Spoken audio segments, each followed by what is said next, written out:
क्या कर रहे हो? बार बार आ रहे हो, जा रहे हो, देख नहीं रहे हो? टुनटुनी चिड़िया पोछा लगा रही है, सूख तो जाने दो। क्या करूं? पोछा लगा रही है तो नौकरानियों का यही काम है, 10 बार पोछा लगाएंगी। तनख्वाह तो इसी का ही लेती है ना, मैं तो इधर से ही जाऊंगा। ये कहकर कड़कनाथ सेठ वहाँ से चला जाता है। तभी थोड़ी देर बाद कालू कौवा वहाँ आता है। अरे अपने पापा का देखा देखी तू भी यहाँ वहाँ घूम रहा है, तुझे कौन सा काम है? सूख तो जाने दे, फिर आना। बार बार टुनटुनी चिड़िया को पोछा लगाना पड़ रहा है। मम्मी तुम इसी की तरफदारी करती रहती हो, क्या करें? अपने पैर को सर पर रख ले। अरे तू कितना बोल रहा है? मैंने तुझसे कब कहा कि तू अपने पैरों को सर पर रख ले? कोई बात नहीं मालकिन, जाने दीजिए। अच्छा तू ये सब छोड़, पहले कुछ खा ले। मालकिन बस थोड़ा सा ही पोछा लगाना है, उसके बाद मैं खा लूंगी। शाम को कालू कौवा अपने कमरे से अपनी माँ को आवाज देता है। मम्मी एक कप चाय देना। किचन में आकर ले ले। मम्मी मैं काम कर रहा हूँ, तुम ही दे दो ना। सुंदरी कौवी टुनटुनी चिड़िया से चाय देने की कह देती है। ये लीजिए कालू भैया। तेरी हिम्मत कैसे हुई चाय लाने की? और तूने मुझे भैया क्यों कहा? मुझसे रिश्ता मत जोड़। कालू कौवा टुनटुनी चिड़िया पर चाय फेंक देता है। तभी टुनटुनी चिड़िया रोने लग जाती है।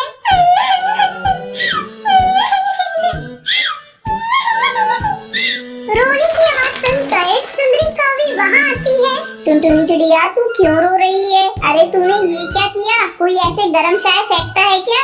तो मम्मी की नौकर है और इसने मुझे भैया कहा। तो क्या हुआ? भैया कोई गाली नहीं होती, ये भी हमारी तरह एक पक्षी है और इसकी मजबूरी है जो ये मेरे यहाँ काम कर रही है। टुनटुनी बेटा जा जाकर मुँह साफ कर ले। कालू कौवा अपनी माँ के जाने की बात सोचने लगता है। आज इस नौकरानी की वजह से ही मम्मी ने मुझे डांटा है। एक दिन मैं इस नौकरानी की बच्ची को सबक सिखा कर रहूँगा। एक दिन टुनटुनी चिड़िया बर्तन धो रही थी, तभी वहाँ कालू कौवा आता है।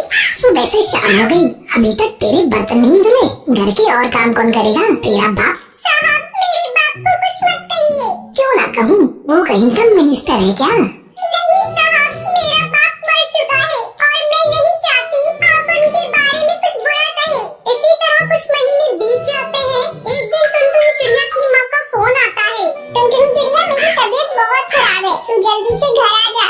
माँ तू चिंता मत कर, मैं जल्दी आऊंगी। टुनटुनी चिड़िया घर जाने के लिए बैग में कपड़े रखने लगती है।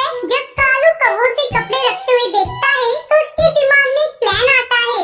क्यों ना मैं इसके साथ कुछ ऐसा कर दूं जिससे माँ इससे नफरत करने लगे। कपड़े रखने के बाद टुनटुनी चिड़िया सुंदरी कौवी को अपनी माँ की तबीयत के बारे में बताने जाती है। तभी कालू कौवा मौका देखकर उसके बैग में अपनी माँ के पैसे निकाल कर रख देता है। फिर जाकर सुंदरी कौवी से कहता है, माँ वो टुनटुनी चिड़िया कहीं जा रही है, मैंने देखा है वो बैग में कपड़े रख रही थी। हाँ बेटा उसकी माँ की तबीयत खराब है, उसने अभी मुझे बताया। थोड़ी देर बाद टुनटुनी चिड़िया अपना बैग उठाकर जाने लगती है। तभी सुंदरी कौवी से रोकती है। अरे टुनटुनी चिड़िया मेरी अलमारी से कुछ पैसे गायब हैं, क्या उसे तूने अपने बैग में रखा है? और तू झूठ बोल रही है कि मेरी माँ की तबीयत खराब है। नहीं मालकिन, मैंने कोई पैसे नहीं रखे, मैंने तो बस अपने कपड़े रखे हैं। सुंदरी कौवी टुनटुनी चिड़िया की बैग की तलाशी लेने लगती है। उस बैग से सुंदरी कौवी के पैसे निकलते हैं। अब बता, तूने तो कहा था मैंने कोई पैसे नहीं रखे, ये क्या है?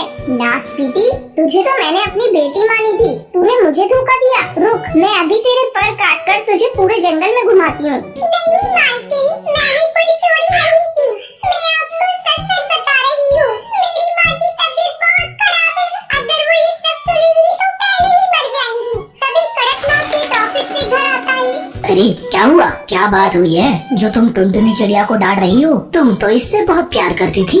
अजी इसने चोरी की है, मेरे लाड प्यार का इसने नाजायज फायदा उठाया है। आज मैं इसे नहीं छोड़ूंगी, पूरे जंगल में इसके पर काट कर इसे घुमाऊंगी।